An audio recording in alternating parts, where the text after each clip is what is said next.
Chapter number 6 जिसका नाम है सूचना एवं साधनों का संरक्षण, protection of information and resources. हम लोगों ने लास्ट चैप्टर में पढ़ा कि साधन क्या होते हैं, रिसोर्सेज क्या होते हैं।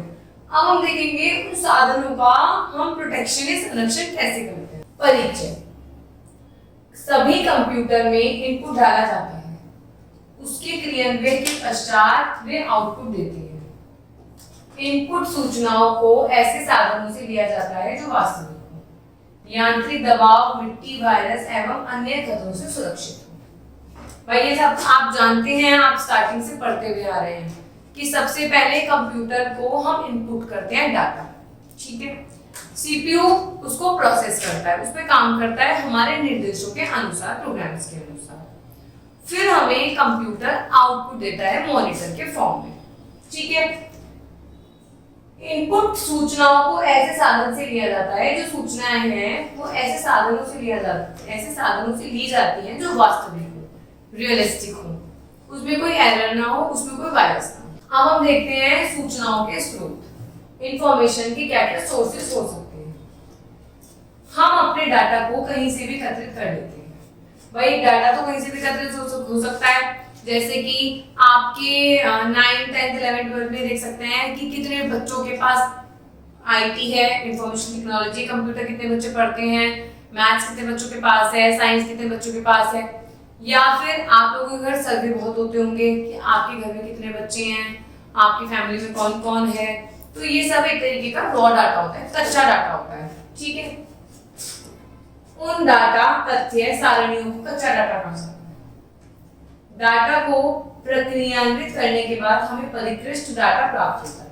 भाई जब डाटा पे हम काम कर लेते हैं तो हमें इंफॉर्मेटिव डाटा प्राप्त हो जाता है। इस परिष्कृत डाटा का हम प्रयोग कर सकते हैं। भाई रॉ डाटा का तो नहीं यूज कर सकते आप जब तक आप अपने रॉ डाटा पे काम नहीं कर लोगे। जब आप अपने डाटा पे काम कर लोगे तो डाटा क्या बन जाता है, इंफॉर्मेशन। इनका प्रयोग कंप्यूटर में प्रक्रियान्वयन के लिए भी किया जा सकता है। इस परिष्कृत डाटा को सूचनाओं का समूह भी कहा जाता है। वही मैंने आपको बताया, इनको हम इंफॉर्मेशन भी कह सकते हैं। जब डाटा पे काम कर लिया जाता है तो वो क्या बन जाती है, इंफॉर्मेशन। डाटा के इस समूह को कंप्यूटर में डाला जा सकता है। भाई अब फाइनल इंफॉर्मेशन हो गई, उसे हम कंप्यूटर में फीड कर सकते हैं, परंतु कच्चा डाटा को कंप्यूटर में नहीं डाला जा सकता, क्योंकि कंप्यूटर कच्चे डाटा का प्रतिनिधित्व नहीं कर सकता। भाई आपने कोई डाटा सर्वे किया, आपने पेपरों पे सर्वे किया, ठीक है, तो क्या वो कंप्यूटर में डल सकता है? बिल्कुल भी नहीं डल सकता। पर अगर आपने उस सर्वे को सिस्टमैटिक तरीके से अपने कंप्यूटर में फीड कर दिया है तो वो इंफॉर्मेशन बन जाता है और वो कंप्यूटर में फीड भी आप कर सकते हो बहुत आराम से। सूचनाओं में निम्न गुण होना आवश्यक है। भाई जो आपकी इंफॉर्मेशन है, इंफॉर्मेशन की भी कुछ गुण होते हैं। पहला होता है उसका प्रॉपर स्ट्रक्चर होना चाहिए, बिल्कुल प्रॉपर तरीके से वो होना चाहिए स्ट्रक्चर। अगले पेज पर जाने से पहले हम पढ़ते हैं चार्ट के बारे में। कच्चा डाटा, सूचना, प्रक्रिया हुई, उसकी प्रक्रिया हुआ, क्या हुआ, सोच विचार हुआ, प्रक्रिया निर्धारण की हुई, कच्चा डाटा मिला हमें, उस पर हमने क्या किया, प्रोसेसिंग करी, वो सूचना बन गई, उस सूचना को हमने कंप्यूटर में डाला, फिर उस पर डिजिटली काम हुआ तो वो क्या बन गया आउटपुट हमारे सामने। इस तरीके से सूचनाओं पे काम। हमने क्या पढ़ा था, सूचनाओं में कौन कौन से गुण होने चाहिए। पहला तो हमने पढ़ लिया, स्ट्रक्चर सही होना चाहिए, प्रॉपर सूचना का इंफॉर्मेशन का, लॉजिक होना चाहिए, लेजिबल होना चाहिए, पढ़ने लायक होना चाहिए, और ऑथेंटिक, बिल्कुल सही होनी चाहिए आपकी इंफॉर्मेशन, तभी वो इंफॉर्मेशन कहलाएगी, वरना उससे आप इंफॉर्मेशन की पद्धति नहीं दे सकते। यदि सूचनाओं के समूह में उपयुक्त गुण है तो हम उनको कंप्यूटर में डाल सकते हैं। भाई अगर सूचना प्रामाणिक है, वास्तविक है, सही है, स्ट्रक्चर से बनी हुई है, सूचना के अंदर लॉजिक है, तो हम कंप्यूटर में आराम से उसको फीड कर सकते हैं। उसके पश्चात हम सूचनाओं को प्रक्रियान्वित करके आउटपुट प्राप्त करते हैं। उसके बाद हमने सूचना डाल दी, कंप्यूटर को इंफॉर्मेशन दे दी डाटा के रूप में। अब सीपीयू उस पर अपना काम करता है। जैसे कि मैं आपको एग्जांपल से बताती हूँ। आप लोगों के सपोज कीजिए हाफ ईयरली एग्जाम्स हुए, ठीक है, आप लोगों की कॉपी चेकिंग हो गई, आप लोगों की मार्क लिस्ट हो गई। अब वो मार्क लिस्ट इंफॉर्मेटिव तो जब कहलाएगी जब प्रॉपर कॉपी चेक होगी और प्रॉपर वो लिखा जाएगा, ठीक है, मार्क्स स्लिप बन गई। मार्क स्लिप हम करते हैं कंप्यूटर में फीड, वो हो गया मार्क स्लिप, हो गई इंफॉर्मेशन हमने कंप्यूटर में फीड कर दी। अब सीपीयू ने उन मार्क स्लिप पे वर्किंग करी, हमारे अनुसार निर्देशों के अनुसार काम किया और आपका रिजल्ट आउटपुट के रूप में हमें बनाकर दे दिया। ये है बिल्कुल सही एग्जाम्पल। प्रक्रियान्वित करके आउटपुट प्राप्त करते हैं जिसका प्रयोग वे लोग कर सकते हैं जो उन्हें समझ सकते हैं। सूचनाओं के साधनों को सही ढंग से समझकर ही ग्रहण किया जाना चाहिए। सूचना एवं तकनीकी से अधिक संबंधित सूचनाओं के साधन निम्न प्रकार हैं। अब सूचना के बारे में देखते हैं क्या क्या हम देख लिया, सूचना पे हम किस तरीके से प्रोसेसिंग करते हैं। प्रोसेसिंग करने का तरीका तो हमने देख लिया कैसे प्रोसेसिंग होती है। विषय वस्तु, उसकी विषय वस्तु होनी चाहिए, उसकी प्रॉपर पता होना चाहिए कौन सी भाषा में है, किस चीज के ऊपर है, उसका टॉपिक क्या है सूचना का।